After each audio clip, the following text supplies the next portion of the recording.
Halo teman-teman, kembali lagi di channel Statistik Inferensial dalam serial Data Mining. Sebelumnya kami dari kelompok 1 kelas 4 SE1 Politeknik Statistika STIS yang beranggotakan KDI Mahardika, Yunela Tanyasari, dan Zaki Imadudin Salam. Pada video kali ini kami akan membahas discretization pada tahapan pre-processing data. Poin-poin yang akan kita bahas pada video kali ini yaitu apa itu diskretisasi, apa saja kegunaan dan metode dari diskretisasi, dan pengerjaan diskretisasi menggunakan software RStudio. Apa itu diskretization? Data diskretization atau diskretisasi adalah proses merubah data numerik dengan cara melakukan mapping data tersebut ke dalam label interval atau label konseptual. Contohnya dapat dilihat pada layar berikut. Dalam diskretisasi terdapat dua teknik secara umum, yaitu unsupervised dan supervised. Unsupervised yaitu tidak memerlukan variabel target sebagai pengarah penentuan breakpoints atau titik batas antar selang, sedangkan supervised memerlukan variabel target sebagai pengarah penentuan breakpoints atau titik batas antar selang. Dalam diskretisasi terdapat dua arah pembentukan. Yang pertama split top-down dan merge bottom-up. Top-down dilakukan dengan menemukan satu atau beberapa titik potong untuk membagi seluruh atribut ke dalam beberapa interval, kemudian mengulanginya secara rekursif pada interval yang dihasilkan. Sedangkan bottom-up dilakukan dengan mempertimbangkan semua titik sebagai titik potong yang potensial, kemudian menggabungkan titik-titik tersebut dengan tetangganya untuk membentuk interval lalu mengulanginya secara rekursif pada interval yang dihasilkan. Berikut ilustrasi dari top-down dan bottom-up. Secara sederhana, top-down yaitu pembagian dari satu kelompok dipecah menjadi yang lebih kecil secara bertahap, sedangkan bottom-up dari bagian-bagian terkecil digabung secara bertahap menjadi satu kelompok besar. Terdapat beberapa metode yang bisa digunakan untuk melakukan discretization. Di antaranya adalah binning, histogram analysis, cluster analysis, decision tree analysis, dan correlation. Nah, pada kesempatan kali ini, kelompok kami akan membahas lebih lanjut mengenai discretization by binning. Jika dilihat dari arah pembentukannya, binning adalah teknik pemisahan top-down atau split. Binning tidak menggunakan informasi dari kelas, sehingga merupakan unsupervised discretization. Binning bisa dilakukan dengan dua cara, yaitu dengan equal width dan equal depth.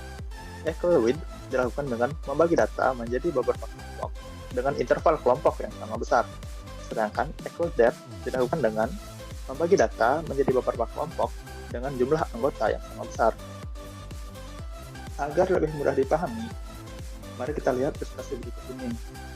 Misalkan kita ingin melakukan discretization pada variabel umur. Contoh pertama menggunakan equal width binning. Pertama-tama, kita perlu mengidentifikasi nilai maksimum dan nilai minimum dari data, sehingga kita tahu range dari data tersebut. Kemudian, kita tentukan berapa kelas atau bins yang kita buat, misalkan saja 4. Maka, range tadi akan dibagi dengan 4, sehingga kita akan mendapatkan batas batas atau interval yang jaraknya sama besar. Nah, batas batas atau interval ini nantinya akan kita pakai sebagai bins atau hasil diskretizasi. Contoh berikutnya adalah menggunakan equal binning.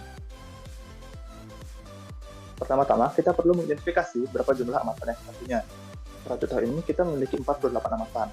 Maka, jika ingin membuat 4 bins, setiap bins akan berisi kurang lebih 12 amatan. Berikut ini merupakan hasil dari diskusi menggunakan equal depth binning.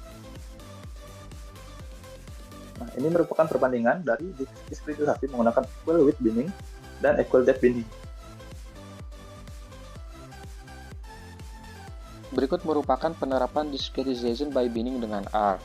Kelompok kami menggunakan bantuan dari package rules untuk mempermudah proses diskretizasi. Data yang kelompok kami gunakan adalah data umur dari penumpang Titanic, di mana kelompok kami mengambil 100 penumpang secara random. Berikut merupakan visualisasi data menggunakan conplot. Selanjutnya adalah proses diskretizasi. Yang pertama adalah equal interval width, bertujuan untuk mengelompokkan data numerik menjadi beberapa kelompok dengan interval yang sama. Untuk proses diskretisasi digunakan fungsi discretize, di mana parameternya yang pertama itu adalah atribut yang ingin dilakukan diskretisasi, lalu jumlah kelompok yang diinginkan, lalu metode. Untuk metode sendiri terdiri dari 4, yaitu interval, equal, fix, dan cluster. Untuk equal interval width menggunakan metode interval. Untuk melihat batasan dari interval, menggunakan bantuan dari fungsi levels. Nanti akan muncul batasan dari setiap interval.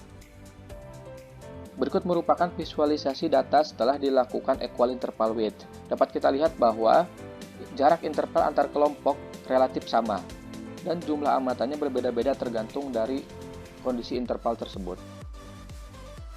Selanjutnya adalah binning equal frekuensi, di mana fungsi yang digunakan masih sama seperti sebelumnya, namun perbedaannya adalah pada metode, dirubah menjadi frekuensi. Berikut merupakan visualisasi data setelah dilakukan diskretasi equal frekuensi. Dapat kita lihat bahwa jumlah amatan setiap kelompok itu sama, yaitu 25 amatan, namun jaraknya berbeda-beda. Hal tersebut sesuai dengan sebaran dari data. Sekian pemaparan dari kelompok kami. Terima kasih.